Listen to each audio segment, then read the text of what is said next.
अस्सलामु अलैकुम वरहमतुल्लाहि वबरकातुहू। मक्की अल हिजाज़ी साहब ने कारोबार में बरकत के लिए एक वजीफ़ा बताया, जिसमें उन्होंने एक किस्सा बयान किया। वो कहते हैं कि एक सहाबी ने हुज़ूर सल्लल्लाहु अलैहि वसल्लम से शिकायत की कि हुज़ूर, मैं जो भी कारोबार करता हूँ उसमें बरकत नहीं होती।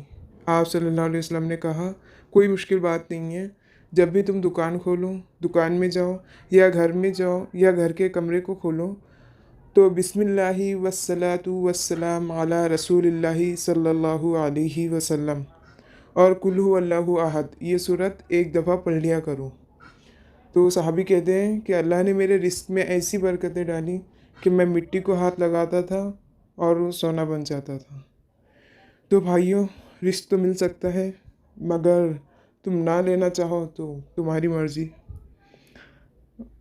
भाइयों, हम रोज़ाना ही दुकान खोलते हैं, घर के कमरे का दरवाज़ा खोलते हैं, कमरे में जाते हैं, तो एक बार कुल हु अल्लाहु अहद पढ़ने में वक्त ही कितना लगता है। और दुरूद तो हम वैसे ही पढ़ते हैं, और फिर ये तो छोटा सा दुरूद व सलाम है, बिस्मिल्लाहि वस्सलातु वस्सलाम अला रसूलिल्लाहि सल्लल्लाहु अलैहि वसल्लम, और एक बार कुल हु अल्लाहु अहद पढ़ना, बस। तो इंशाअल्लाह अल्लाह भी आपके रिस्क में ऐसी बरकतें डालेंगे कि आप मिट्टी को हाथ लगाओगे और सोना बनेंगी। अस्सलामु अलैकुम वरहमतुल्लाहि वबरकातुहू।